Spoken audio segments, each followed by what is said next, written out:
And there we are. So, anybody watching? I'm here with Daniel. I'm here with Chuck. We're here to talk some comics and some other stuff, and hope this will be fun. Yep. Sounds like everybody's doing good today. For the most More or part. less. Crazy day at work. My day job has been slow the last couple of days, so I'm trying to, I'm going to try and have a good rest of the week. Good, yeah.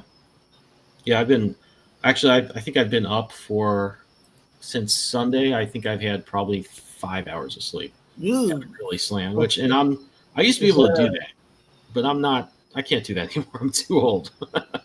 No shit. Yeah. I couldn't do that at all anymore. I about a month ago, my son was going through some troubles. It was it's a long story, but I had to get up. I get a call at 1:30 in the morning, and after about an hour of talking, I'm in the car at 2:30. He's about an hour away where he stayed in the dorms this summer, and I got there about 3:30, and I was up till about 6, and that wrecked me for a week. A week. I couldn't function very well for a week. There was a time when I could go 3 days, man. Mm-hmm. And probably drunk most of the time. Yeah, I can't do that stuff anymore. And I found that I even it'll last, it'll stay with me for a few days, which I never understood before. Oh. But yeah, it'll catch up with me all right.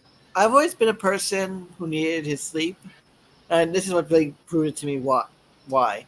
So I was in my room in the house I was living in for college, and my idiot housemate comes back very, very late at night. So I was already trying to fall asleep, having some trouble.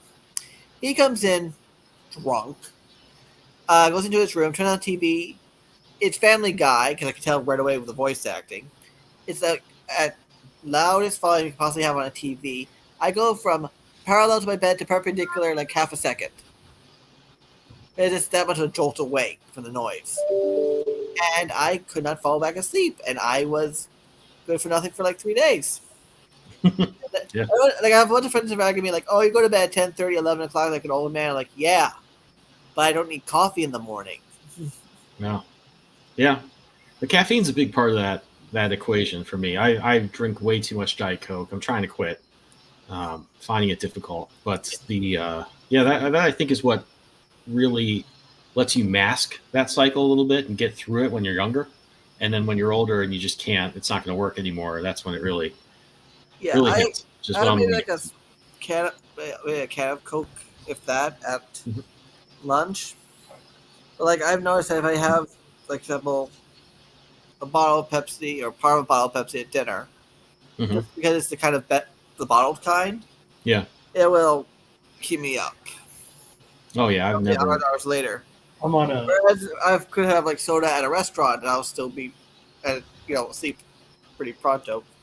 Especially if it's the fountain kind for some reason. I guess it's the makeup of what they put in the cans, caffeine ratio to liquid ratio. Yeah, I've drank so much caffeine in my life. I'm filtering it out. It's probably gonna take me a year to really kick it. But I remember my wife was listening to a book that that woman Omarosa, who was on I think The Apprentice or something, wrote about Trump when people were writing all these people that had known Trump were writing these books about how bad it was and stuff. And she got the audiobook and we listened to it when we were driving across the country for trips. And she was like, he drinks 8 Diet Cokes a day, as if I'm like, yeah, is that? Those are rookie numbers for me. I mean, I drink way more than that, or I did at the time.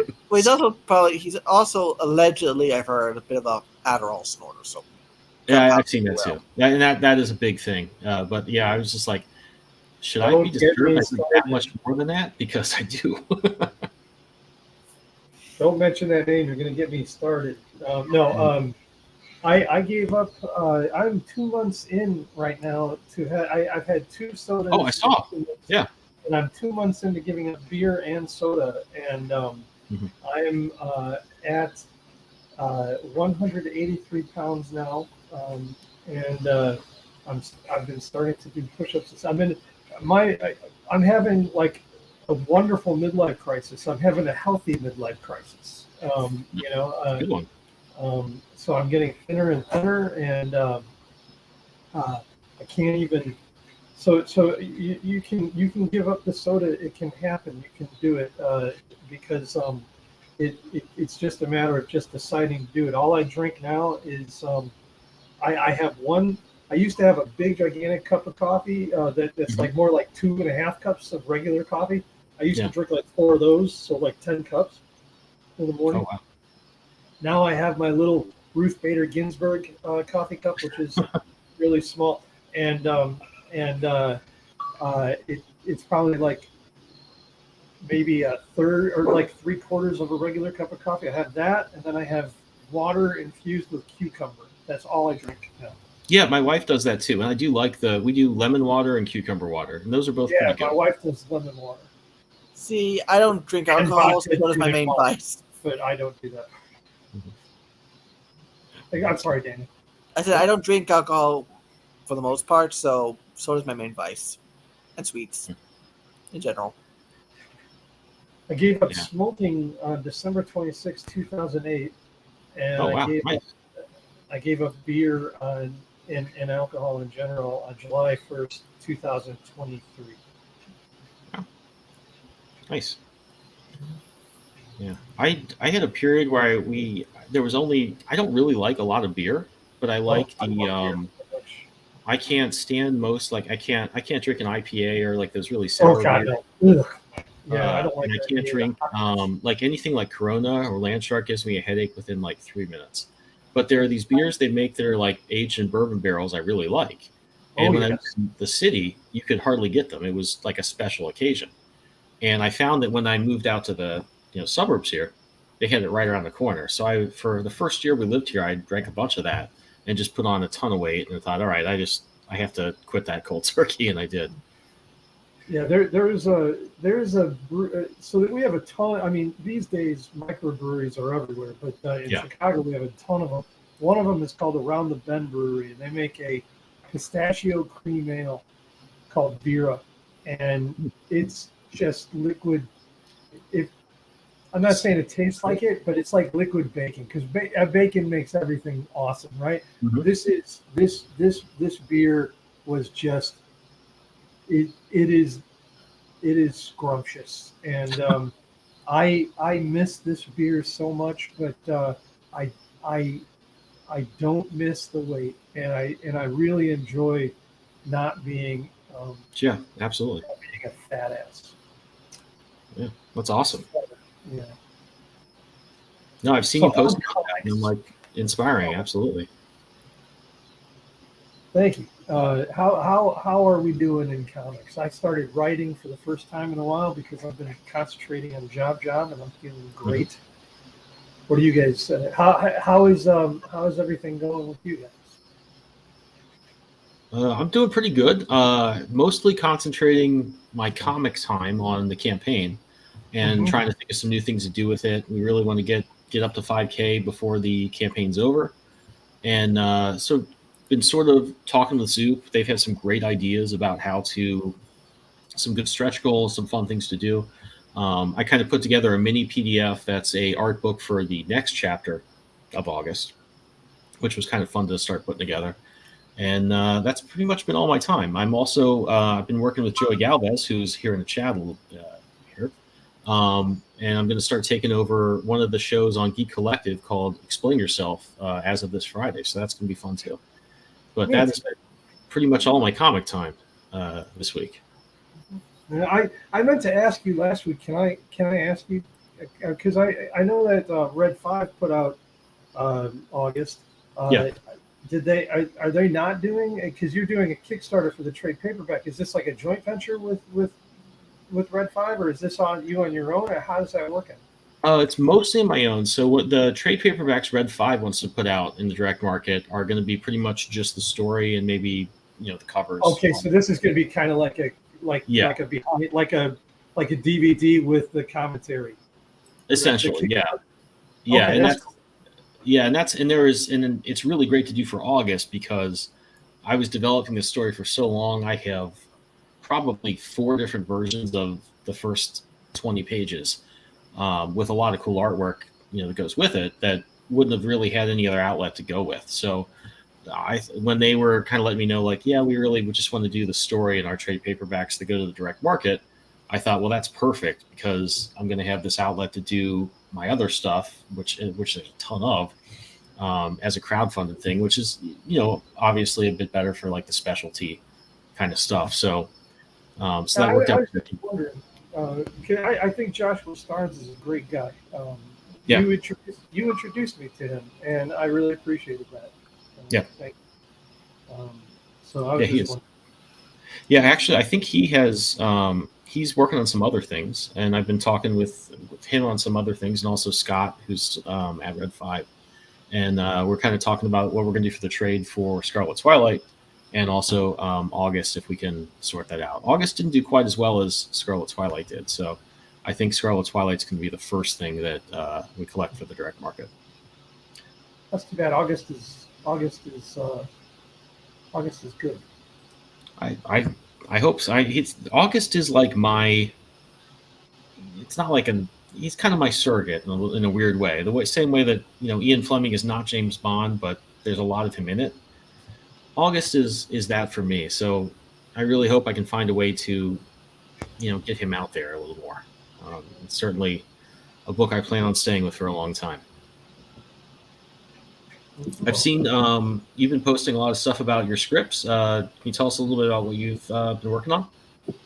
Well, nothing that's going to see any light of day for a while, because right now, I've got the 4 or 5 different series that I'm working on right now that like Wizard Working, which used to be called Monsters of Midway.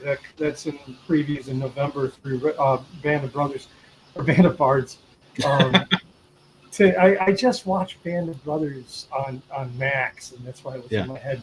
Tim and Chris at Band of Bards, they are fantastic people.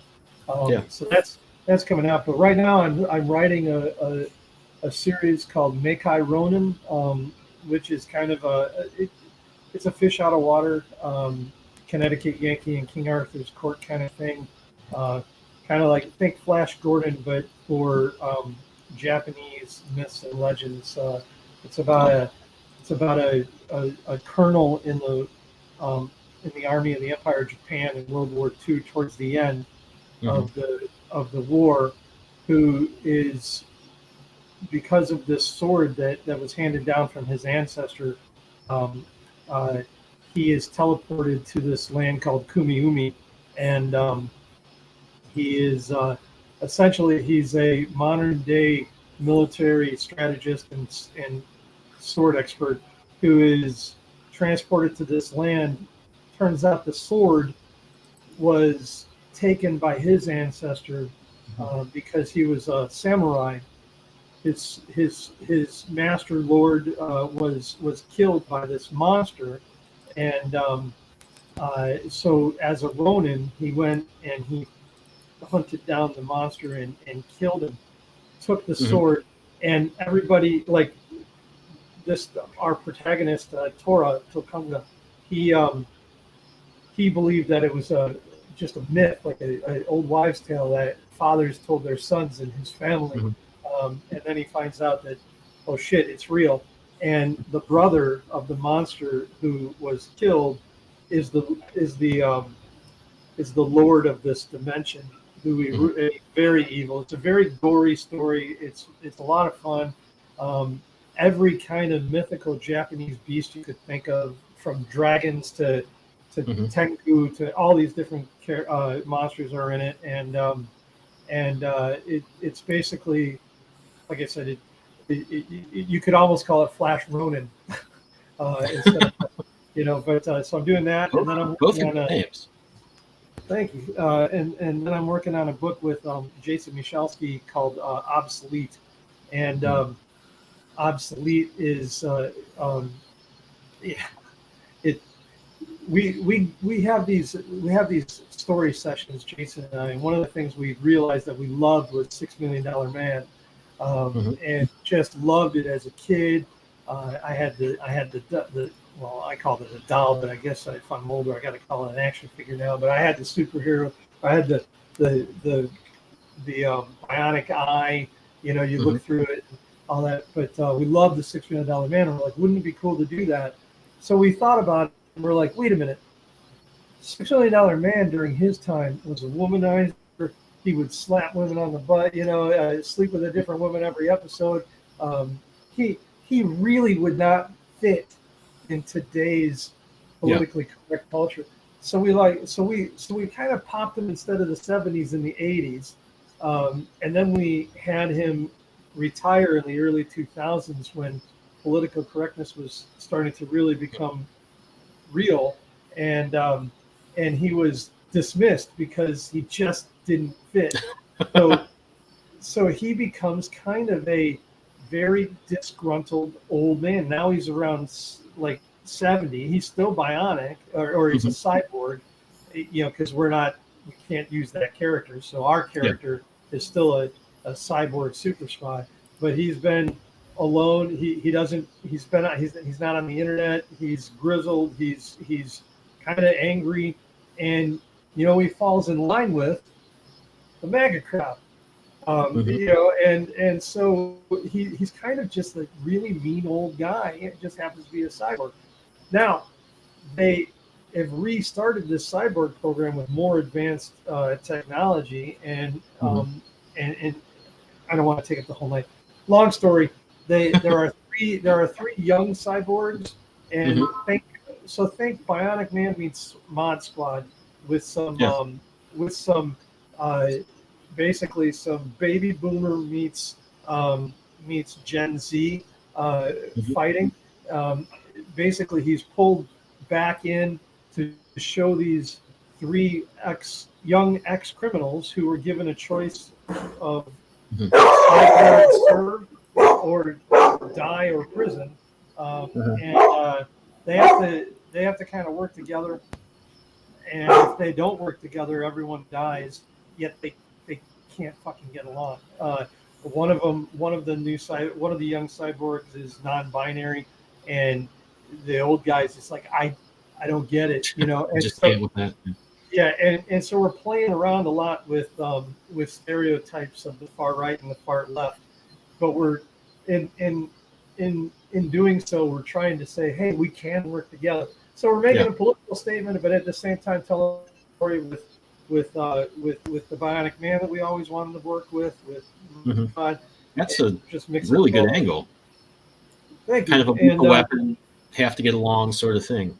Yeah, and trying to say, look, we got to find things where we can talk, because no one listens to anybody anymore. Everyone talks at everyone, but no one listens. Yeah.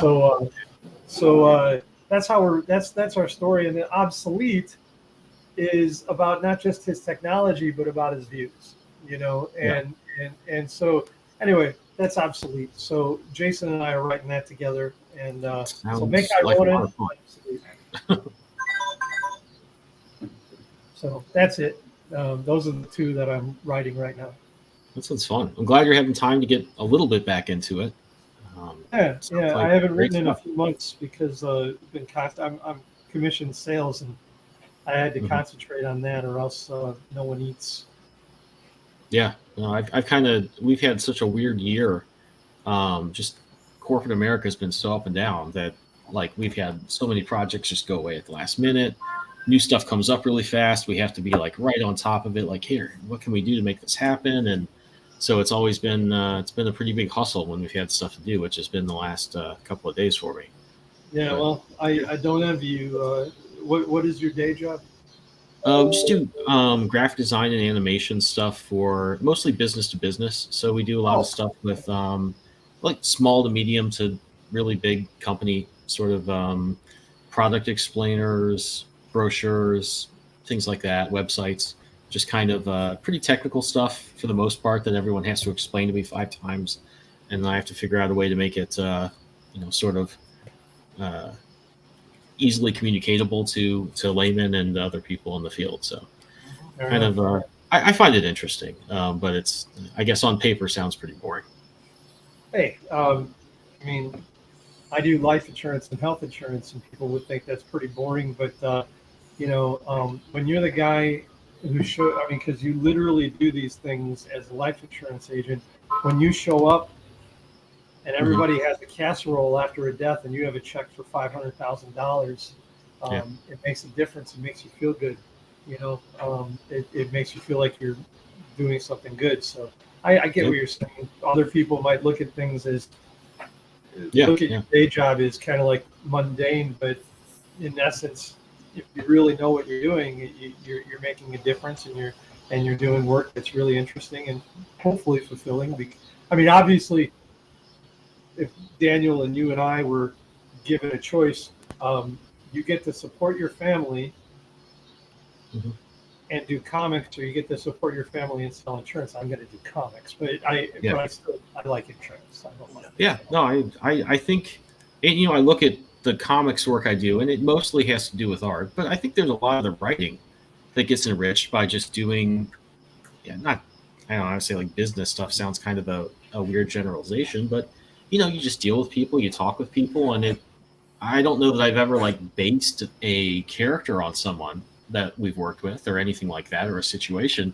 But I think that the range of people you come into contact with, the meetings you have, the viewpoints you have to encounter, even when people are explaining really technical things to you and you see how excited they are about it, that makes it fun. And I think that does inform, I guess, something that I put into my writing. And then, of course, from an artwork perspective, the fact that I have a chance to spend so much time doing video and design and stuff is really, there's a lot of that I can bring into my visual work, and that's pretty apples to apples. But I think the other stuff is, I don't know that I would have much to write about if I didn't do things like that. So I think there is a lot to be said for it. Yeah. Daniel, you work at a law firm, right?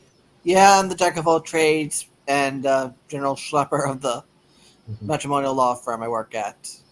So I'm like stocking all the sodas, making sure people have toner and paper and various other tasks in the office, and then I'm like the person taking stuff to court or to clients. Gotcha. Or to other firms that they copy some stuff and things like that. I gotcha. It's like having like 40 different bosses. Yeah. And no one talks to each other. And they probably all think that they're your only boss, and that you have all day to work for them. Basically, right? Yeah. I'm sure that's the case. It's I it's no different in sales, because when you're in sales, you wake up every day unemployed, and that's the way I look at it. And all of your clients are your boss. So I have a few thousand bosses, and when those bosses call, they don't really consider the fact that I have a few other thousand bosses, so they need stuff done right away. So I understand what that's like. Yeah. Oh, of course, I also had our health insurance meeting today, just like by coincidence. If you ever have questions, let me know. I will help you. I mean, I'm not selling you.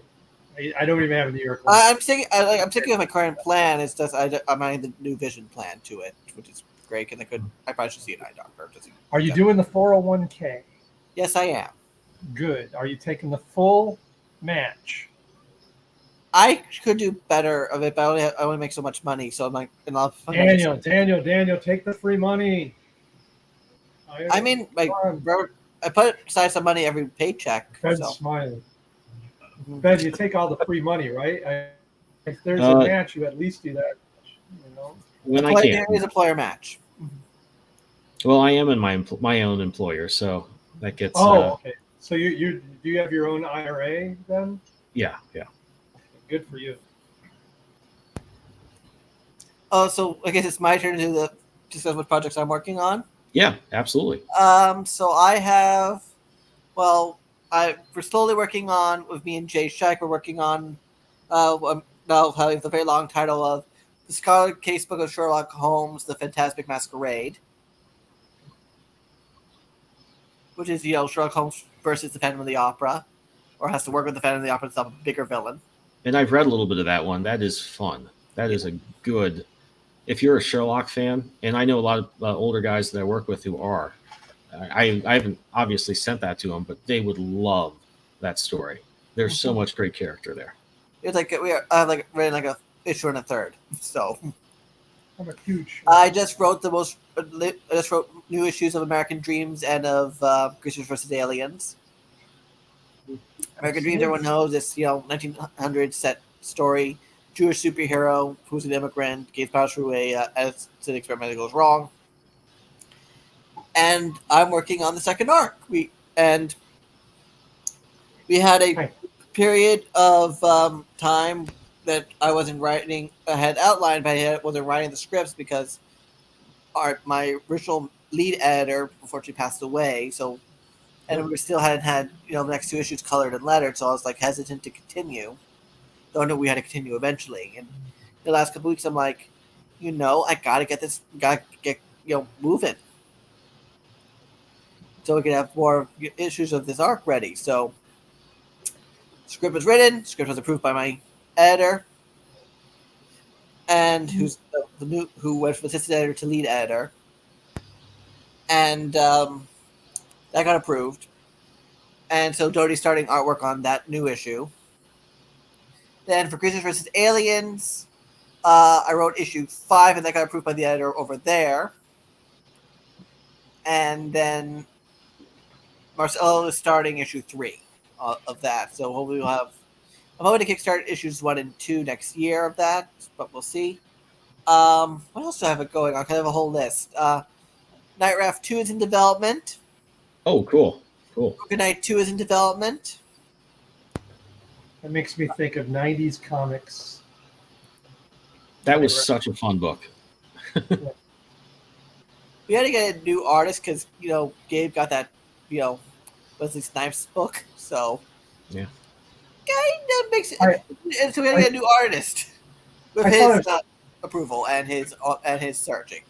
As you were talking just now, and knowing you, Daniel, I thought it'd be really funny if a production company called you and said we want to option American Dreams, and I'm picturing you in like a room, like a boardroom, and the movie executives are there, and this is the funny part about it. Like the movie executive goes, Daniel, does he have to be Jewish? That's actually my nightmare if someone actually tried to option. It's actually my freaking nightmare because I would say no, he has to be Jewish, and actually I would prefer to have. But does he, Daniel? Does he? Yes, he does. Mm-hmm. You know me. I've gone into huge rants of how they don't even get Jewish actors to play Jewish heroes or Jewish historical figures. You had a little bit of an issue with, if I remember right, Moon Knight. Yeah, but I wouldn't have minded. Aren't you really, really hot of like watching the news every day to find out who gets cast as Ben Grimm? I'm kind of afraid, but speaking of Ben Grimm, they are doing a Rosh Hashanah episode. Ben Grimm Jewish? How can you do that? That's crazy. They are doing a Rosh Hashanah episode of one of the Spider-Man cartoons for the kids, the little kids, and they're going to have the Thing, and the Thing is Jewish. So I'm like, why couldn't you do this with Moon Knight? Not getting a Jewish actor to play the part is one thing. I know they have to get that celebrity, but apparently, judging by all our reactions from a lot of Jewish, people, they dropped the ball on the Jewish representation. Badly on Moon Knight, so. Yeah, I got about one episode into that. I didn't really make it that far. It's one of my favorite I haven't ones. read much of that, aside from the Stephen Platt issues, I'm ashamed to say. I don't know about you have to crack open to sell Moon Knight, I hate to say. But, yeah, I'm very much in the mode of, even if you don't get to cast a Jewish actor for Liberty, Jake, for American Dreams, he has to be Jewish. That's the whole Malou. He said it. He said in the Jewish Lower East Side of the 1900s. Mm-hmm. Bradley Cooper might be an okay casting. Oh, don't get me started on the Bernstein movie. Sorry, I couldn't resist. He had a large enough nose to play Larry Bernstein. What does he Let's need a just freaking turn this prosthetic? into the Trigger Daniel hour. It's like you already have a, like, you look at pictures of Bernstein, and you look at the pictures they have for the film. It's like the prosthetic was not needed. Yeah. Oh boy! Speaking Of course, point that out, and people deep down your throat. Speaking of shows on Disney Plus, I am really excited. Tonight is Ahsoka. Yeah, it looks pretty good. I'm really excited to. I have to figure out. We possibly share our Disney password with my sister in Cincinnati, and they keep locking one or the other of us out. So we need to switch hours back so we can watch that and Guardians of the Galaxy 3. I need to probably I probably have to mainline Clone Wars and Rebels then, though I know bits and pieces of everything. So I think I've watched enough of both of those to get, because I know it's mainly, it seems like this is pretty much Ahsoka and Rebels, you know, revisited mixed with Heir to the Empire. Which is what I'm a big fan of. I grew up, I saw Star Wars in the theater as a little boy, and I loved Star Wars. But then there was a good period of time where I was away from everything, and so I missed a lot of canon throughout time. So, like, for instance, I never saw Rebels, and I barely saw Clone Wars. So over the last year, now that my son's in college and he's older and everything, I watched Clone Wars and I watched Rebels, and now I'm ready to go tonight because I gotta be honest, Rebels blew me away. I thought it was fantastic. I thought Rebels was just a treat. Just really dug it, and so I'm really excited. Like I was so excited to actually know who Zeb was when I was watching Mandalorian. I was like, I know that character, because a lot of the time I look at a Twitter or X or whatever it's called post and I'll be like, I don't know what they're talking about, but now I do. Like I'm totally up Ahsoka lore. I know all about Timothy Zahn's Heir to the Empire. I know all about Grand Admiral Thrawn. All of it. I'm ready to go tonight. I am excited. Well, that's I named myself Luke. Well, that's why my confirmation name is Luke. And they said, "Oh, you named it because you're an artist, and that's the patron saint of artists." And I thought, that's funny because the only way. Hold on, I was checking up my wife here. The only way I could get my wife to agree to Luke was that it was It was our son's favorite. Our son's godfather is a Lutheran pastor, and I was like, "Oh, it's it's Jim's favorite gospel." And so I got Luke in under the wire, but it's really after Skywalker. So. It's funny. My wife had the same story. She had to do her confirmation, and she has glasses, really thick glasses, and she said, "Oh, my confirmation name's gonna be Raphael." She got the list you get to pick from. They said, "Oh, because you have glasses, right?" And it's related to that, whatever Raphael's the patron saint of. And she said, "Yeah, no, it wasn't sure. At all." So we kind of had the same happenstance. There you go. But no, I'm excited tricking religious people into naming stuff after comic book and sci-fi characters. I just went with it, and it's kind of crazy in both our cases how well that worked out serendipitously. But the fun thing for me, because I watched most of Rebels, I didn't really connect with those characters as much. Although there were some really great episodes in there. The episode with Obi-Wan and Darth Maul was some of the best and some of the saddest storytelling I've ever seen.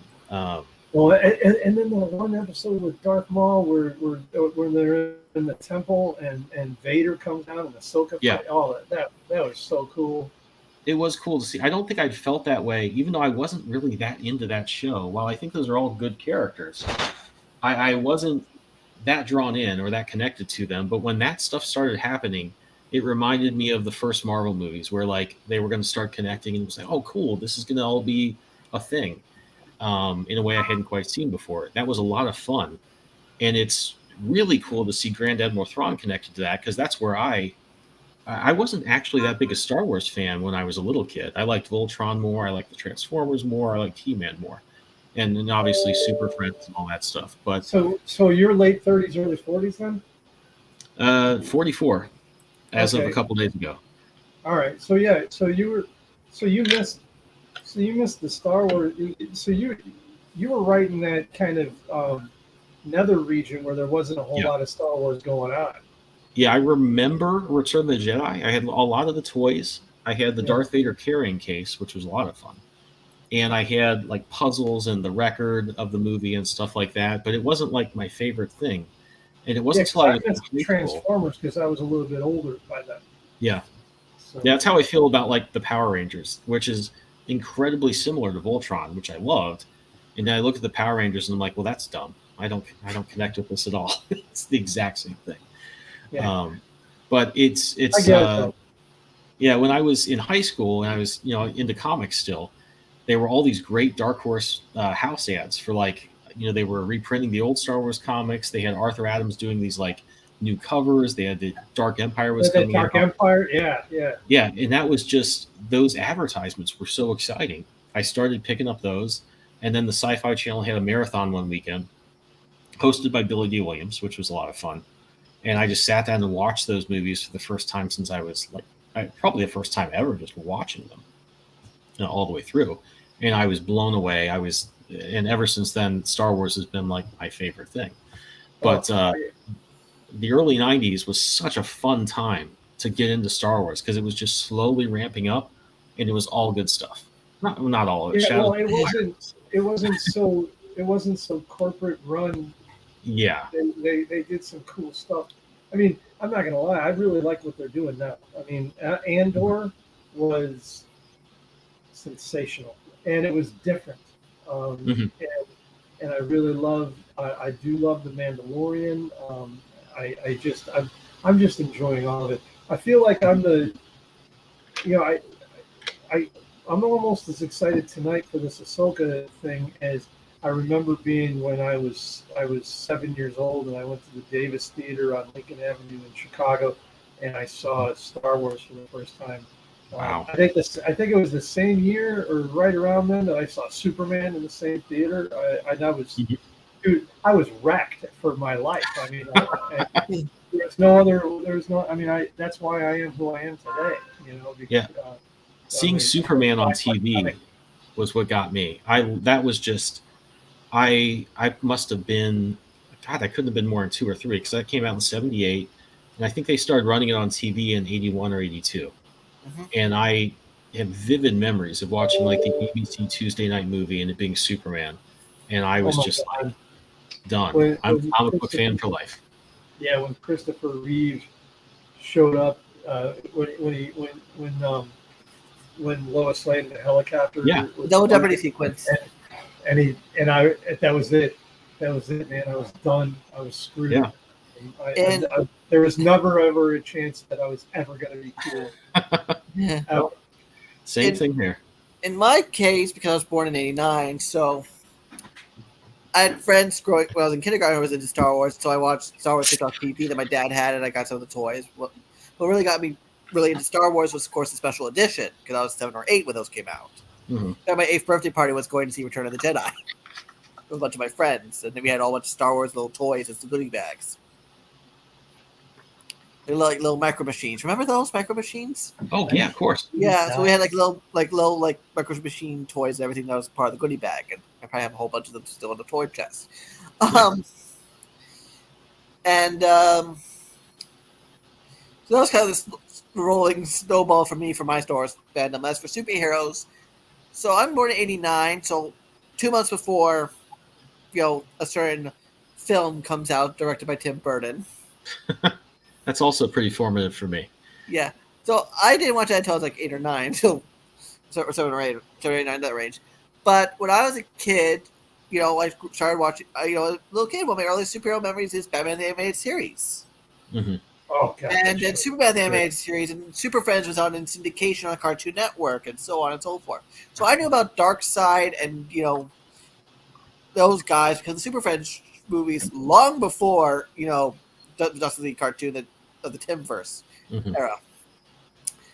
And so that was really my formative superhero cartoons, and the old Hanna-Barbera cartoons that were also on syndication on Cartoon Network at the time. And when I saw Superman the movie, it was actually the first DVD I ever bought with my bar mitzvah money, of course. I was 13, and it was the director's cut of Superman the movie. Okay. And I still have that DVD. I also got a couple years ago the Blu-ray version, which also has what they call the television event version, which is the That's 2 what I night grew up event with even more footage than what Richard Donner put into his director's cut. Yeah. Yeah, for the longest time, I guess there's a scene where I know there's a scene where Miss Tessmacher has betrayed Lex Luthor and helped Superman out of the jam he was in, and was like feeding her to tigers, like lowering her down like a movie villain. You don't know what it is, just know that they're vicious and they make noise. Yeah, and for the longest time, I knew I had that idea in my head. I remember telling that to somebody in college, and they thought I was nuts. Like, no, It's on DVD. And I had actually convinced myself that I just, somehow imagined that or dreamt it up or fell asleep watching a movie about tigers and then also watching that movie or something like that and sort of forgot about it. And then I found that cut of it, which of course has that scene. I'm like, oh my God, I knew that was real. So yeah, it was a deleted scene on the DVD, but I haven't watched the what they call the 2 nights TV version yet. I watched what's my preferred version, which is the Donner went back in and edited versions. That's the version I know best. Mm-hmm. But like there's on that deleted scenes, including an earlier scene where they feed like a whole side of beef to whatever creatures down there. Oh, okay. Not sure. Yeah, and that's even an earlier scene. And yes, is that movie a little campy? Yes, it's 1970s, Superman. But it's fun. It's true to the characters. It just works, yeah. It works. And like several of the special effects, even though they're more noticeable today on a Blu-ray especially, they hold up. They hold up really well. Well, and that's, I think, a big testament to, first of all, Richard Donner was even, like all directors back then had to be a lot more clever than directors are now because there's just no CG. You can't fix it later. So there was obviously an eye. Everybody directing a movie back then had an eye to that. But even in that environment, Richard Donner was a standout in being especially clever about not just hiding things and making them work, but also like putting in things to surprise you, to make you think like, how did he do that? Like that whole scene where Superman takes off and then 2 seconds later, Clark Kent's knocking at the door. And half of that last shot for like 30 seconds is on a projection screen. Like that whole thing is such a brilliant bit of stagecraft. And then if you watch the commentary, he's like, he put something like that in every movie where he wanted somebody to be like, how in God's name did they do that? And I think the fact that he just lived in that mental space is what made the effects in that movie so good. He was really paying attention to what would work and what didn't. I mean, he had that great cinematographer who died, unfortunately, after they made the film. And the film Jeffrey Unsworth. Jeffrey Unsworth. I was trying to figure out the name. What the name was. I was going, what the other? I was like, no, that's an editor. And that's one great effect. And I think that's also and it worked because he was also saying the whole deal was verisimilitude. That was his motto during making the film, which also why he was probably going up against the Cell-Kinds every single freaking day. Well, beyond the fact the Cell-Kinds weren't paying anyone. If you read about that whole family, the father son, in that movie, it's insane. The Cell-Kinds are nuts. Cell-Kinds, especially the dad. If you read about them, the people that ran Canon movies, the people that ran Globus, I think, or even in a lot of ways the De Laurentises, it seems like those people were all cut from the same cloth. Yeah. They're what's the term? Not shysters. They're kind of a crooked lawyer. But they are crooks. They are crooks. If you look at who the Lebowitz and Donenfeld, who were running DC for decades, were connected to. But I digress. But yeah, it works more, even if sometimes on a Blu-ray the effects are a little more noticeable. It just works more than all the CGI stuff, which I think makes the Blue Beetle effects, because they actually had a practical suit on that film. They tried to film not against blue screen as much as possible. So it looks more real than some of these big CGI fests. Yes, they're a ton of CGI. Yes, but they're trying to do as much practical stuff they could in camera. Yeah. That movie looks really fun. It's It so looks a fun. little bit too derivative of Iron Man. I mean, I'm just going by the trailers, but it looks like a fun time. It's And so it's a fun. The shame. grandmother steals the show. That's good. I really like that actor from Cobra Kai. There's this. I want to see that movie win. That said, I've had no time to go to the theater. Yeah, and Are you talking about Blue Beetle? yeah. Yes. And what's I find so unfortunate that so many people were rooting against it for various bullshit reasons. Yeah. That's a weird. I don't want to get into more. I don't want to get into those. It's a Yeah. cult. It's a cult. It's a cult. You know what drives me nuts about all that, and this is what it is. We're talking about Superman, right? Between Superman, there was like a couple of TV Captain Americas, and then they had the Richard Corman Fantastic Four, and then we had another world region for many years until Tim Burton Batman, and all we had back then for forever was Wizard Magazine casting call. Yeah. And that's how that's where we like talked about what kind of world it would be if we could just have a movie with this superhero or that superhero. And now we have like a superhero movie or a television show like every month, and people are complaining. And all I can think of, the only response I can think of to that is, "F you, man! Yeah. This is fun. This is crazy. I find enjoyment of some sort out of every comic book movie I watch, and it doesn't matter. It may not be my favorite comic book movie. I'm glad they make it, and I find some enjoyment. Like I found enjoyment in Black Adam. I wasn't. It was the greatest movie for me. I didn't. It didn't change my life or anything. But I thought it was really cool to see the Atom. I thought Aldous Hodge's Hawkman was so cool. I thought Dr. Fate was neat. Dr. Fate stole the show. Great. That to me was like if you had told me when I was a kid, just watching The Flash on TV every week, and that I loved that show just because that was all I ever thought I'd get. The fact that you could tell me like, oh no, James Bond is going to be Dr. Fate and it's going to be great, I would be like, you're crazy. Get out of here. That'll never happen.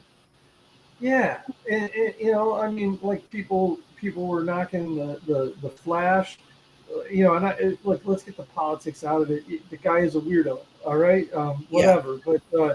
But the movie was really fun. I thought it was really fun, and there, there's not one Marvel show or movie I don't like, even the ones I don't like, because I find stuff I like in them. Like, did I love the Eternals? No, but I still found a ton of stuff that I loved in it. This or that or that. I'm excited to see the Black Knight. There's just stop complaining and just enjoy it, man. It's like you're living during the time of. Don't watch the things you don't like. Yeah, you're living during the time of Michael Jordan, basically, and you're complaining that you're complaining that one of the bench players isn't doing well. You know what I mean? It's like, shut up. Just enjoy it. I've had that talk on Twitter before. You know who agrees with that is Palmiotti. Yeah, I mean, there's a lot of stuff out there from Star Wars, from Marvel, and from DC too now that I'm just like, I'll get to it if I get to it, but it's not really made for me, and that's fine. It's actually more than fine. It's great. It's really just we're gonna get more people into this hobby, I hope, and that's great.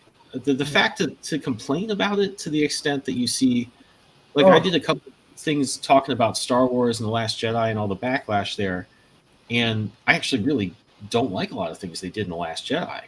But the thing that people got really hung up on was that Luke was like this recluse and he was kind of sad and he was cut off from the Force and all that stuff. And I thought, well, I mean, if you're going to make Star Wars sequels, something bad has to happen to Luke. There's just no way the story can move forward or there'd be conflict if he has this perfect life and he's still around at the time of the story. So I agreed with so much of what people said, but I also was like perplexed at the fact that like, just from a storytelling perspective, this has to happen. I'm very shocked people get hung up on the parts they don't like, because in this case, it was one of the clearest cases of like, to get the other things you want, which is to say a new Star Wars story and a conflict and some drama, this other thing has to happen. That's a very clear trade-off to me. And I think that's a good microcosm of I think a lot of these things. Well, like, here's a superhero story, because these are popular now, that's not made for you. But if you want superheroes to be popular and for you to have more stuff for you, there's going to be other stuff that's made for other people. You don't have to watch Miss Marvel. It's okay. I don't know why people get so hung up with what they don't like. And what really gets me is that when people take so much time to explain what they don't, I don't know. Now I'm going to get on another soapbox, but it really kills me online is when creators knock other work. Like, do I read comics I don't like? 100%. Yes, I do. I've read a zillion. Or I read, but do I ever talk about that? No. There's no point in it. Why would I do that? Like I got a Kickstarter in the mail a number of months back. Things have been tight, so I haven't been able to back anything for a while. But I got one where I couldn't read it. The lettering was fucking awful. It was terrible. It was mine, wasn't it, Chuck? No, and to my point, I'm never going to tell you what it was. But you know what? It wasn't to my taste. But why am I going to go online and make a decision for someone else? There's no reason to. Yep. I will talk about what I love. Yeah. I will not talk about what I hate. And I just don't understand why people put energy into that kind of negative action. Let's just talk about the shit we love. Let's just talk about shit that just drives us crazy. Let's talk about, like August. And I'm not saying this because I'm on the thing with you guys, but I fucking love American Dreams. I think it's really great. Your art, Ben. It sucks so bad that you are a writer because I will never get to work with you. Because you're a self-encased studio, and I hate you for it because you're so good. But God damn, why does everyone have to knock shit? Anyway, I'll shut up. Yeah, I mean, I think there's something. I'll talk about things I don't like. We talked a little bit about some of Tom King's stories last week, and I mean, I'm never going to be like incredibly negative.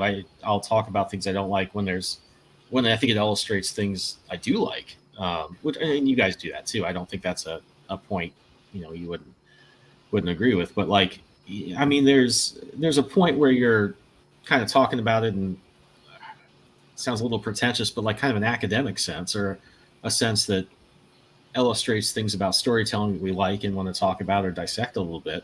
But to really just get in there and charge away, or like, oh, I want this to fail, or I don't like, that's nuts. And in fact, so many things I've hated, or I didn't like, or was at the very least disappointed in, I've always thought those were like awesome springboards to a story I could write that I liked. I'm like, I really wanted this story to go in this direction, and I'm like, well, that's great. I can make that story. Like that's just found money to me. I like that stuff, in some of it. But yeah, to put the energy into to not something like that, not something productive, but just completely going off on it. I don't quite have the energy for that. I guess Exactly. Yeah. I mean, have I read books where, and again, I'm not going to name them at all, but have I read books where after I'm done, like I'll get it in the mail or something, and after I'm done, I'm like, boy,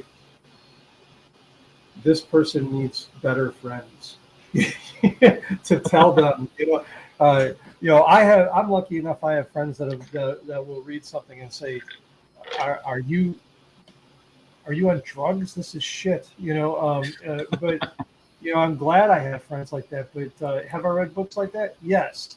Mm-hmm. But it serves nobody to just knock it. It does. It just does no good. It does knock it to that extent. Yeah. Yeah. It now if I have a close friend and they say, "What do you think?" well, that's a different story. That's Yeah. kind of It's productive. or yeah, that's just honing a craft. You know what I mean? That's having a conversation about craft, but there's just no point. It's just bad form, and Yeah. in my opinion, low class. Well, to me, it's just the energy. I mean, maybe I've just had a birthday. I'm feeling a little bit of my mortality, but the last few years, I've always thought like I got to this point where I had more ideas for books than that I wanted to draw. I mean, I could certainly produce all of them if I wasn't drawing them. Than I could do in my lifetime, even if I lived to be 100. Like that's. And once I got to that, I had more in my sort of story folder than I thought I could ever finish. And that really changed my mindset in a big way. I couldn't waste a lot of time on things like that. Not that I did to a big extent before, but I always saw it through that lens. Like if it's productive, it's fun to talk about, sure. But the time just became that much more precious to me in that way then. And there's some family members had illnesses and stuff, and that always will hit you in that way. But it really reoriented my view on those things and made me think about it in that way. I got a gig last year, a graphic novel work for hire, and I got it through Phil Hester, who's been a really great person to me in my life. But the reason I got it was very much about what you were talking about, because the person that was hiring for the gig, it was a very nice gig. And the person that was hiring is a friend of Phil's. And he said, and he's not in comics, but he had this idea and he had the money to do it. And he said, hey, Phil, would you work on this? And Phil said, I'm 55 years old. I have to either do work for hire at DC or Marvel or work on my own projects, because my own projects are my retirement. And, and that's like, that's feeling not so much your mortality, but understanding you only have so much time to tell so many stories. You have to be, you have to pick and choose, and you have to tell it with gusto and do your best on it, you know? And when he said that, I almost lost all desire. Like, if DC called tomorrow, would I take the gig? Sure. Sure. But am I actively searching for that anymore? No, because I want to tell my stories. I want to, I'm 53. And I stepped away from comics for 10 years, so I have so many stories that I will never, like you said, ever be able to tell them all, and I'm a writer. That's, it's just, you have to be selective, and you have to take every page of script and every story and say, is this the story I want to tell? Because I'm mortal. Is this the next story I want to tell? Yeah, and that's Daniel, you were born in 1989, so don't even. Yeah, you don't need to worry about this for a while. Well, and the other thing for me is I want to draw other people's stories. I'm doing some work for hire now. I really like doing it pushes me artistically in ways. When you're writing your own stuff, you can take so many shortcuts, and they're smart shortcuts, but you just don't have to like push yourself to be like, no, I have to get all of this across in one panel, and I need to figure out a way to do that. And it's not an unreasonable ask on the writer's part. I feel like it's almost like exercise. I mean, it's like you got to do it. I think, or it's important to do, or valuable to do. So you're an artist, and you're working with You're working with other writers. Then, and I'm not asking for me. I'm asking because I want to ask you a serious question about that. Yeah. I'm doing one work. I've been doing covers here and there, and I'm doing one work for hire book as I'm kind of getting the campaigns going in the fall. Okay, so I have a question for you. I was talking with my friend Jeremiah Wolf about this. We were talking. We have kind of different. Not opposing, just different. One's not better than the other. Views as writers, and this has to do with choreographing fights or battle.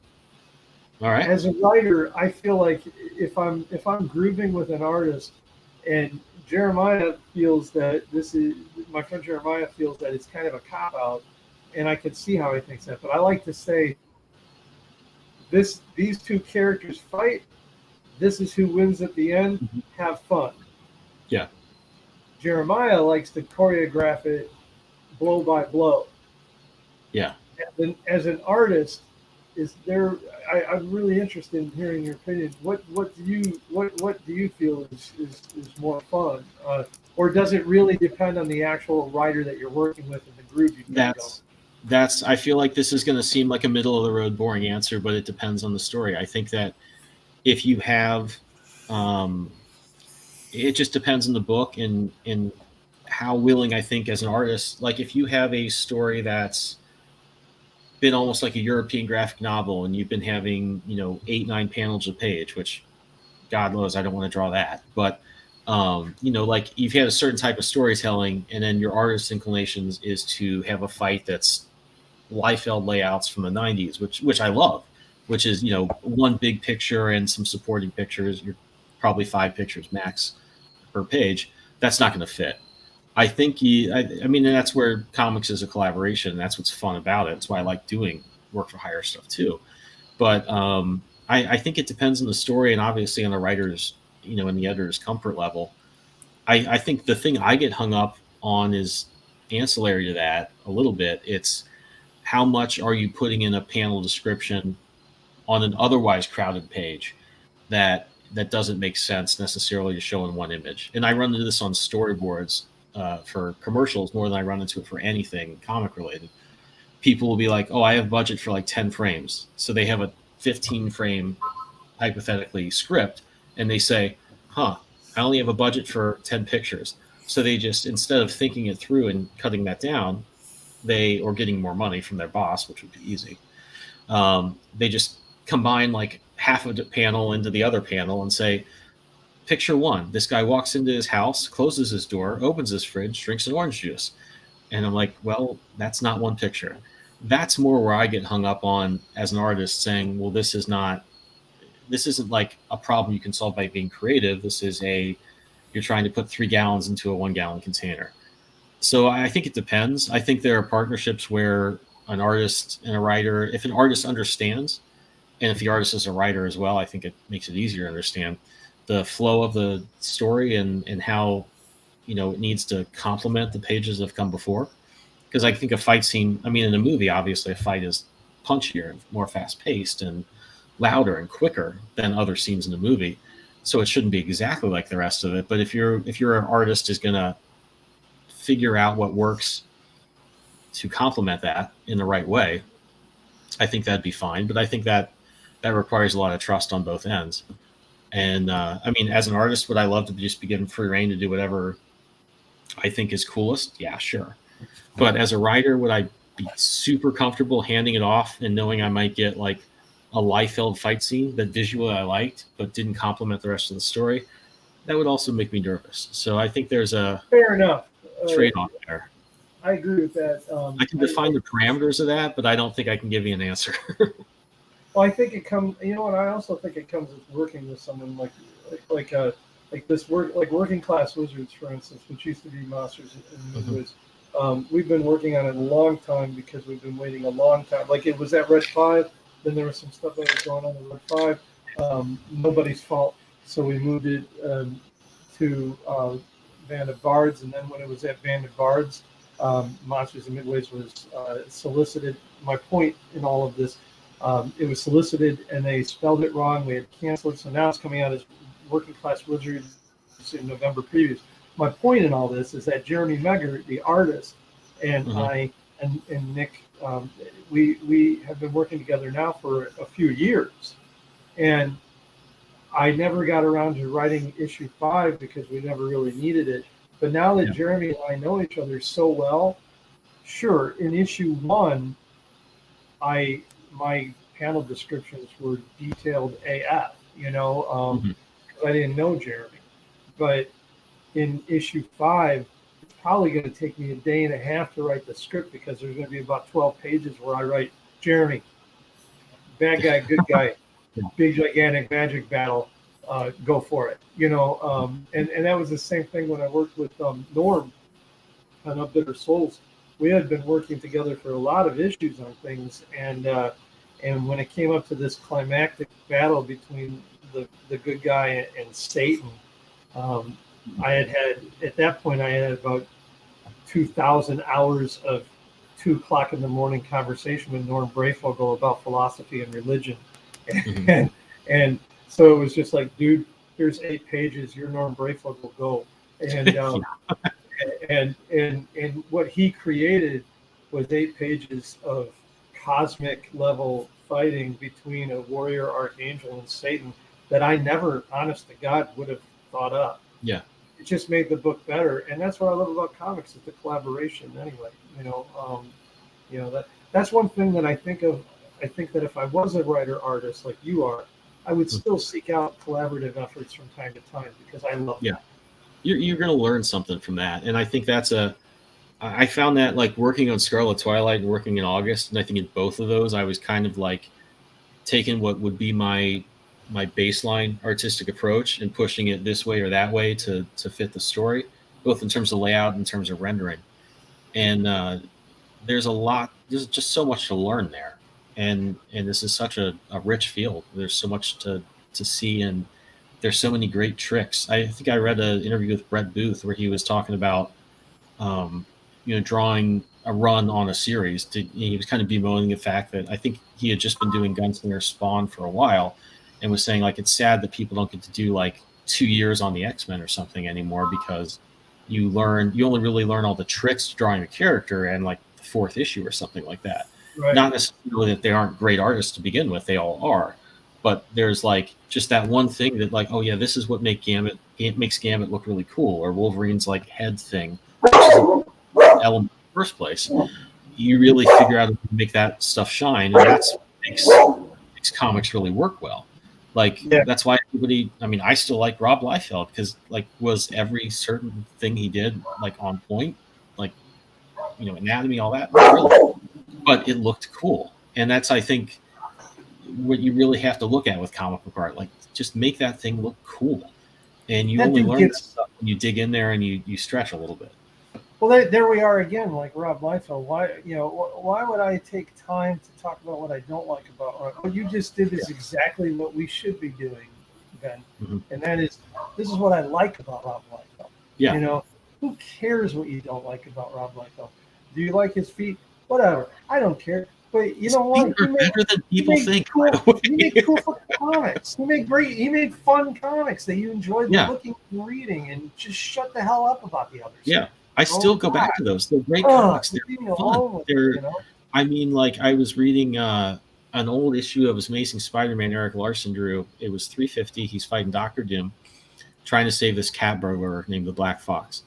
And it was a longer issue, but there was a massive amount of story and a massive amount of character development in that issue, without seeming rushed at all. And then beyond that, there were 2 things about the fight scenes that were so impactful.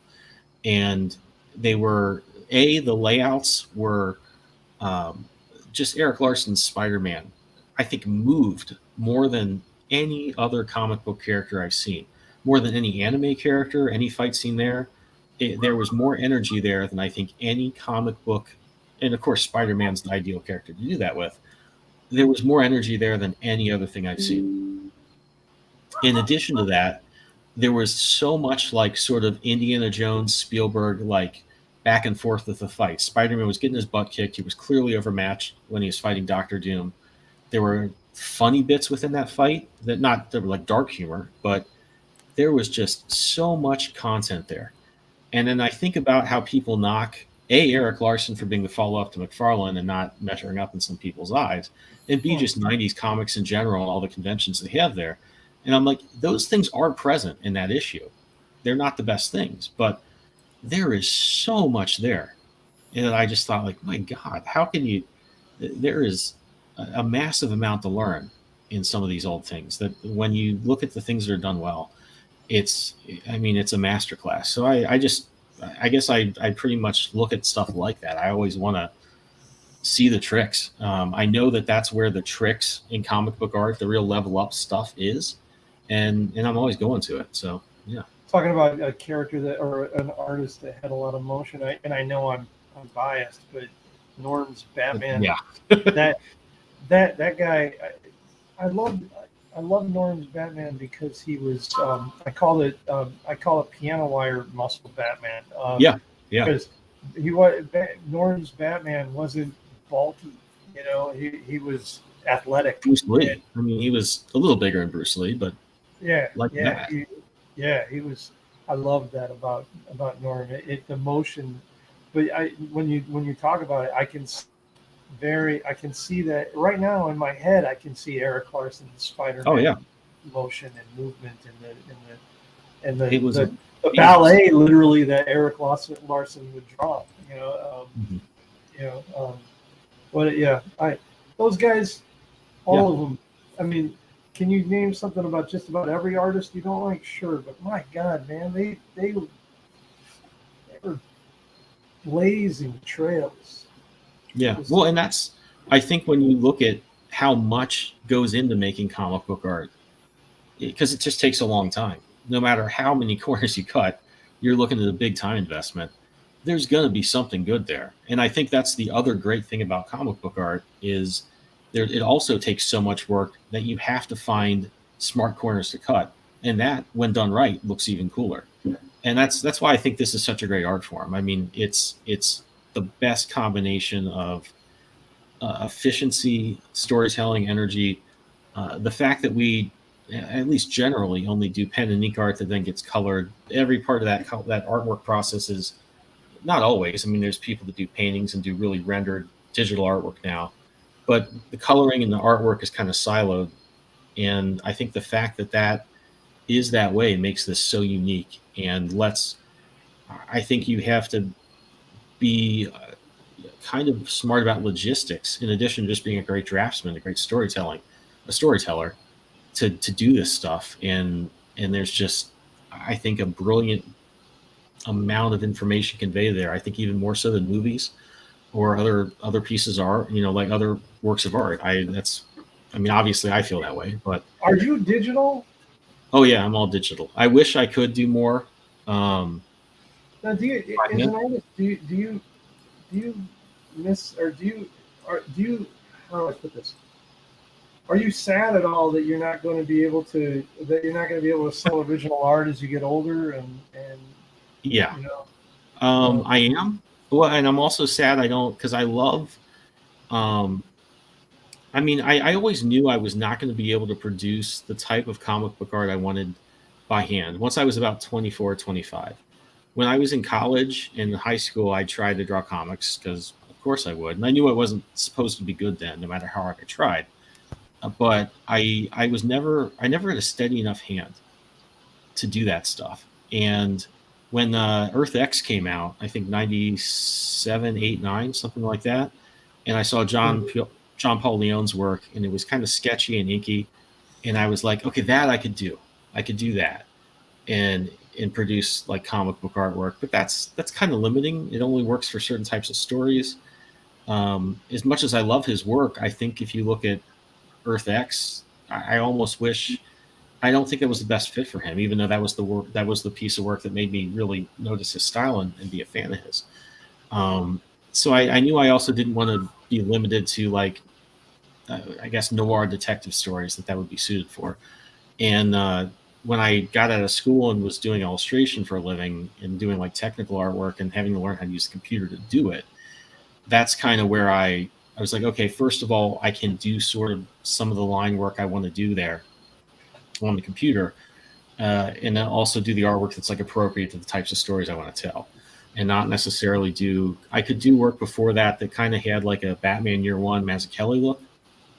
I could do the dark, sketchy John Paul Leon thing. Obviously, not anywhere near as good as those guys did it, but I knew I had some limits there. And as far as doing physical work, it's only in the last year or so where I tried to do sketches to send to Scarlet Twilight backers. And finally got some reader glasses so I could actually do it, which was another part of the problem I hadn't realized until now. But I also realized inking is such a. I always felt like inking was a part of drawing, and it's not. Inking is like when you're trying to paint your house and there's like a corner you can't quite reach until you line it up in the right way and you sort of just make a motion. It's almost like learning how to throw a certain type of punch rather than drawing. It's like a move. And that is something I didn't realize until I'd say 1 or 2 years ago. So I think I have a lot to learn in that regard, to the extent I think I'm even capable of doing it. Financially, I'd love to have more pieces of artwork to sell, and I would really just like to have them to have. But I also really like working on the computer, translating what I learn, in my design work to comics. And I also have so many stories I want to tell that I need the speed, and that's important to me too. So it's a trade-off, but I think if you're a writer artist, it's, I think, a good one. I got to ask you a question. I was just looking at some of your stuff. Do you know George Singley? Yeah, I do. How is he? Are you in touch with him? I have no idea. I haven't talked to him in, God, over 10 years probably. So were you in on all the Speakeasy stuff? And not Speakeasy. I did a few issues of a book called War God. I know. I'm looking at it right now.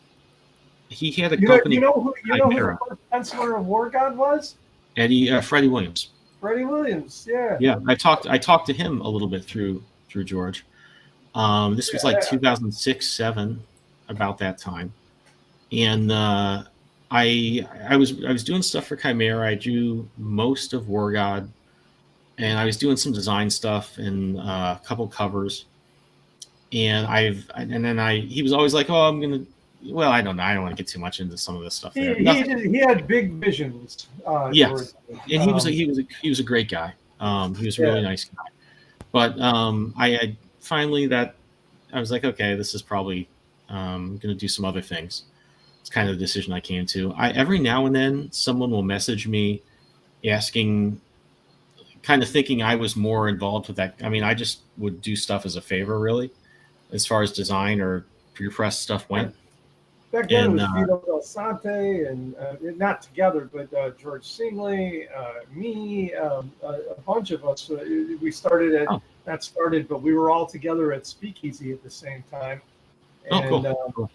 And then, but yeah, George had a whole bunch of different ideas. He had this one book that I forget the name of it, but man, it was long. I don't know, but. I've often thought of how he's doing. I don't know where he is, how he's doing, anything. I would love to talk. No, I don't either. I think a year ago somebody asked me like, "Hey, I had my book through." He kind of thought I was like the co-editor of that company, and like asked me like, "Where's my book? What's going on there?" I'm like, "Yeah, dude, I have no idea about that." I don't know anything about what he's doing these days, or who he is, or where he is. No, I saw somebody on Twitter named Chimera, and it made me think of him, obviously, but it wasn't him. And I did I think a cursory search to see if he was out there doing anything now, and I didn't. I did too. I couldn't find him. Because I mean, Freddie blew up. I remember the day he got the call at DC. That was so exciting for him. And then Vito's done a whole bunch of stuff since Speakeasy. And I know he's in that chat on Twitter that we're all in about this. And then there was I wish I knew what he was doing. He had a real fun book called Mutation.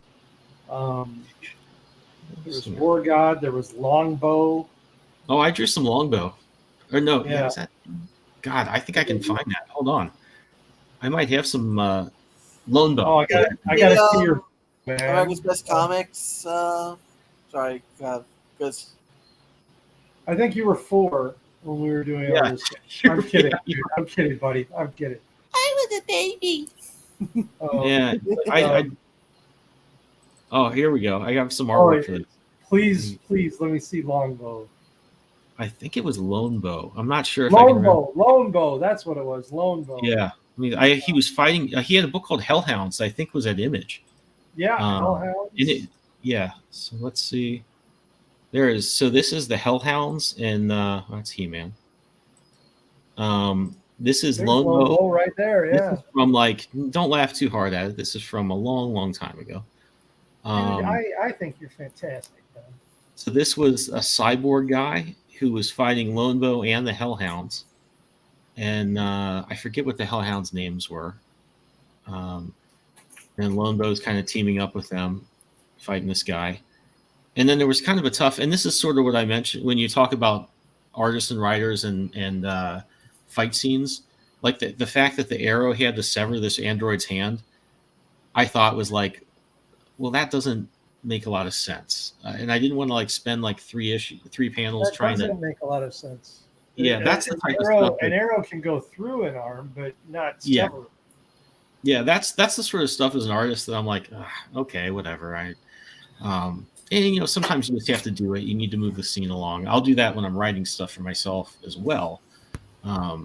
But yeah, that's some Lone Bow art, and I think I don't know where it is. It's not in this folder. I have on like 3 pages of an issue that's just Lone Bow that I drew in a really rendered out like sort of Wilds Portasio type style. And yeah, this is all of it. This is Lone Bow and the Hellhounds. Crazy, man. That's so. Wow, man. We have a lot of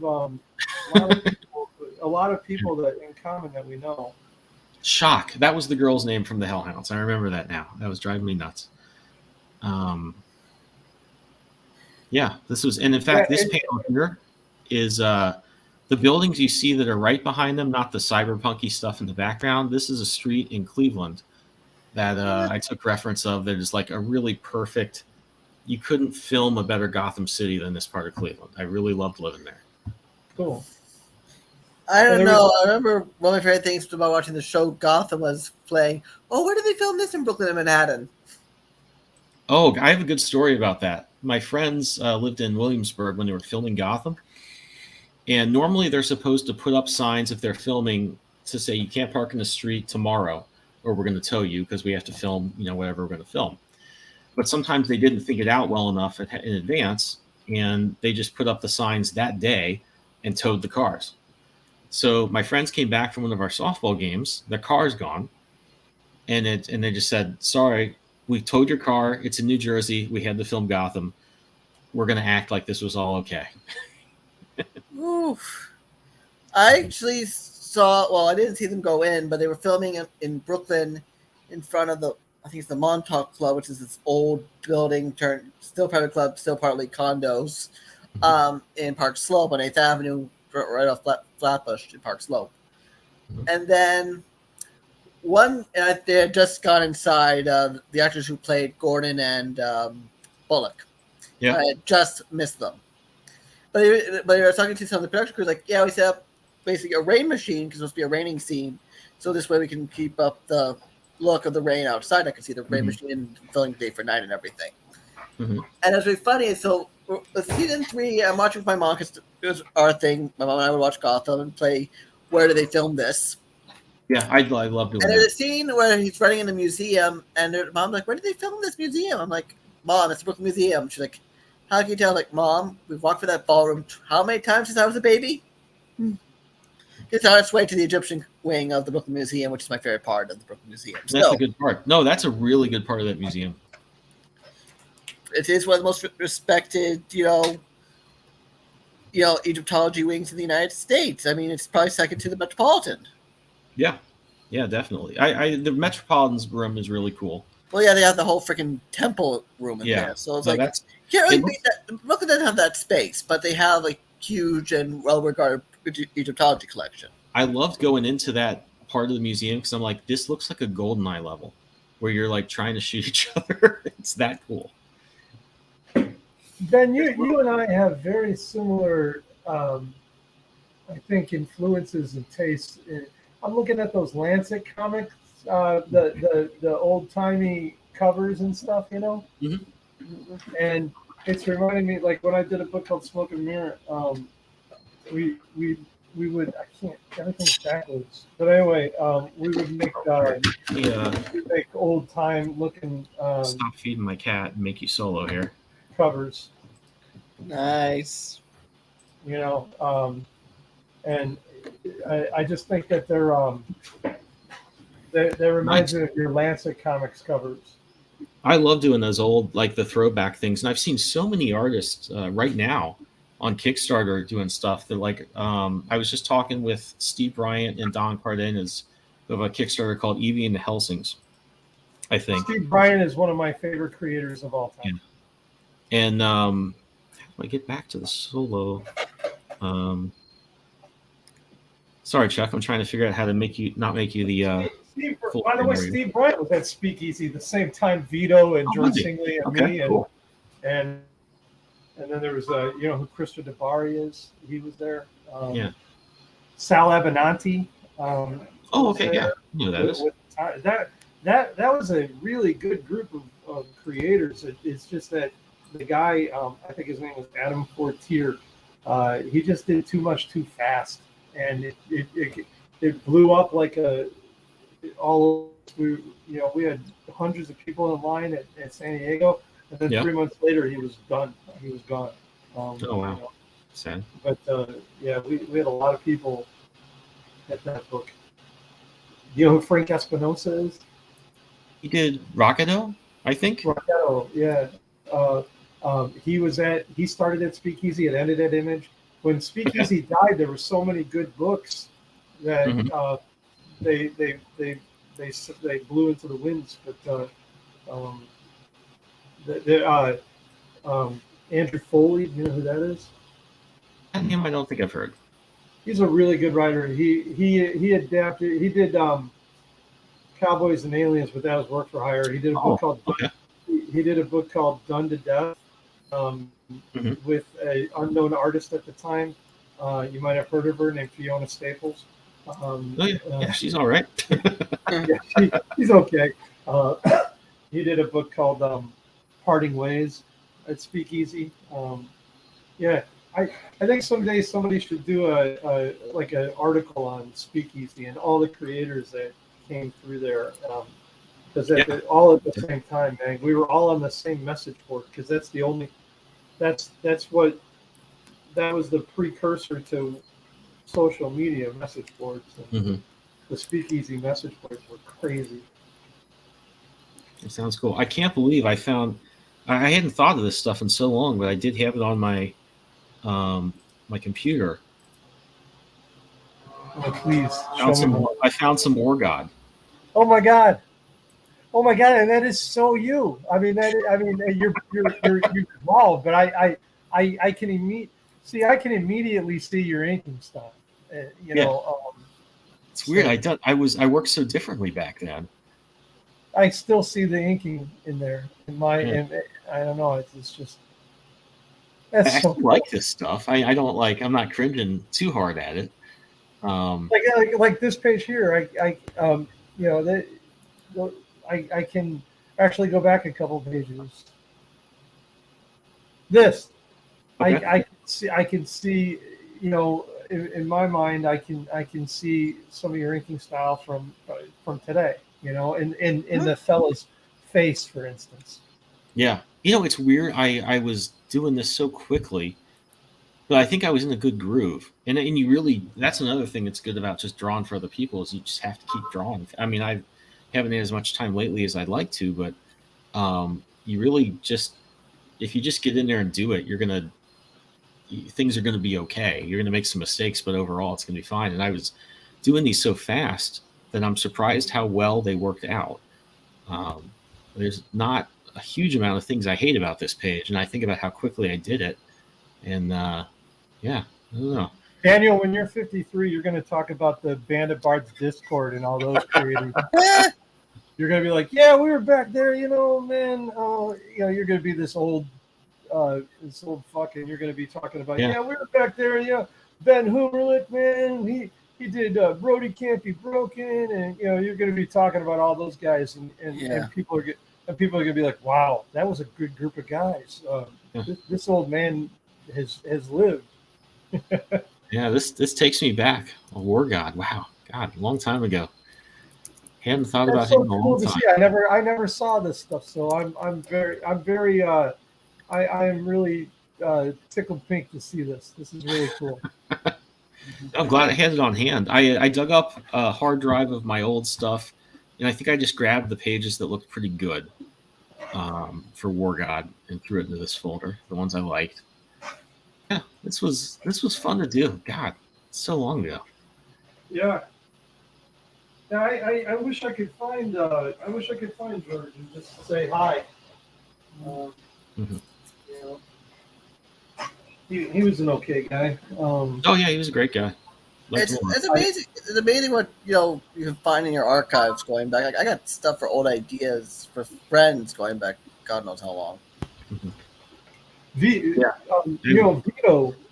Vito had one of the coolest characters I've ever seen in comics, and unfortunately, it never really got to go because the artist, I forget what the artist's name was, uh, um, but he's a well-known artist. I'm just drawing a blank. But the character was called Mr. Mercury, and the comic was called the Mercury Chronicles, and it was cool. It was like the Shadow, but sci-fi. I don't know. I really dug it. I still have it somewhere, but yeah, that was some cool stuff. And then he had a character called Commander Champion.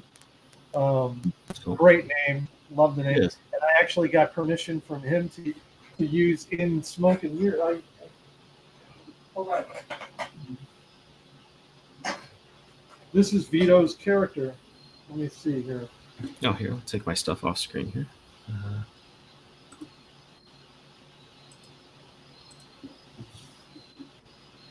Yeah. This is Vito's character, Commander Champion. Nice. Nice. And it's kind of based on the design of his costume is based on like a fighter plane. But yeah, that's my golden age, Mr. Smoke from Smoke. Everything's backwards. That's Mr. Smoke from the Golden Age, and that's Commander Champion, and they would work Very together. cool. Yeah, I just loved Vito's work. Yeah, he's got a really great sense of. He has strong characters. Charlie, who also comes around sometimes. He's on vacation now. McAvoy. Yeah, he just has a good sense of like, yeah, that's a solid. You just look at them and you're like, yeah, I'm into this character. I can root for this guy. Really good stuff. And Vito has a great sense of that too. Stray was like, the second I saw that character, I knew exactly who he was.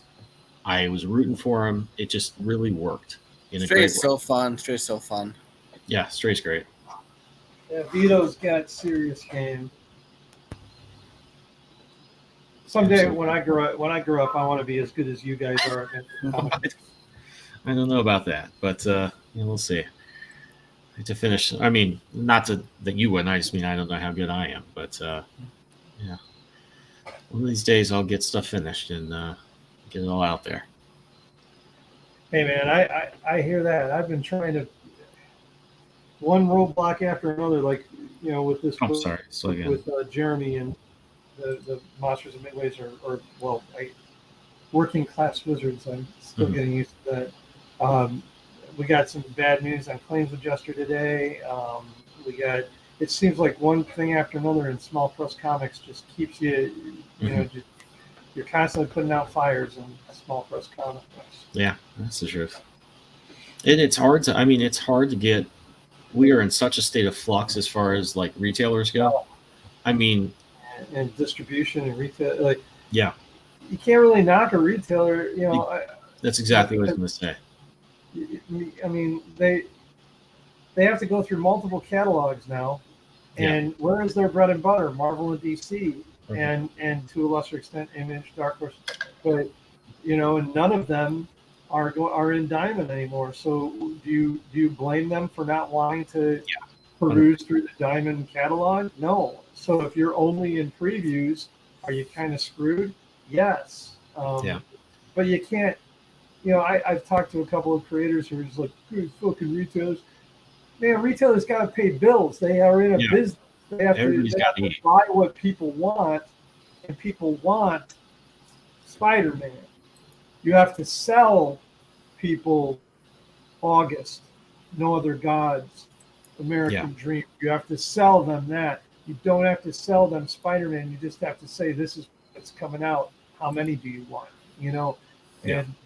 and retailers have to pay bills and put food on the table, and you just can't blame them. You know, and No, so no. I did. I did. better to people for years, but they weren't. So you know, you almost have very little mercy. Yeah, I tried really hard when August was going to direct market last year. I think I printed up 111 by 17 posters, printed out like this really nice letter, like, "Oh, I'm going to stay with this character a long time. It's going to be really fun. Give it a shot." You know, I really was putting my back into it. Send it out to like what I could find, and the best is to my best of my ability, I could find were probably the best 100 shops to sell this to, and send them all out, and it did nothing. I don't think I heard anything back, and I was a little discouraged, but I was also like, it's 2022. I get it. I understand. Yeah, I mean Steve Bryant. I think I said this last week. You know, Steve Bryant, who I love his work, period, but I also love his vision. You know, he doesn't care anymore about that. He just wants to build 1,000 or 2,000 followers that will buy his books. And you know, if you could do that, you can survive in comics and even thrive a little bit. And you know, Jason Michalski and I went out to dinner with him and Mark Steckbauer at Chicago at what is that called, C2E2? Yeah. This past year, and he just changed the way I look at things. Steve Bryant is, you know, I don't even know if I'm going to submit to publishers after these 4 books anymore. I think I'm probably going to only do my own thing after these books with publishers. Nothing against Band of Bards or Devil's Due or anybody. It's just that I don't know. I mean, you know, you go through Kickstarter, the money comes directly to you. You have a chance of actually selling more than you do through the direct market. You know, I think Steve's absolutely right. Yeah, I know. I'm pretty much. I mean, I've had great experiences working with Red 5. I can't think of a bad thing. They're good people. I mean, yeah, I can't think of. And I don't say this to be like I can't think of one time where I'm like, damn it, I'm not happy with how this thing's going. I really can't. And I'm really happy to also do that if I can. But yeah, I'm definitely more. I think if you're a creator and you don't have a huge following from some other thing or something else going for you, yeah, I think I'm focused on like I need those 1,000 guys. That's what I'm. Yeah, that's why I'm really nervous about Twitter or X or whatever the hell it is right now. I know Blue Sky is coming up and everything, but man, you know, I've scraped and clawed and begged to get the what I don't even know what I have. I have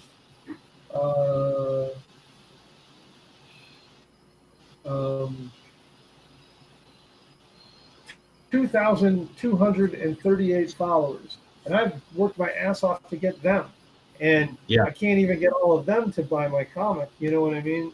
So what I'm, you know, so it's hard to get to that 1,000, but if you can get to that 1,000 or 2,000, man, you're doing all right if you can put out 4, 5, 6 Kickstarter or 4, 5, or 6 crowdfunds a year. You know. Yeah, and that's I mean, and that's what it's like. I have less followers than that, and I think the Twitter.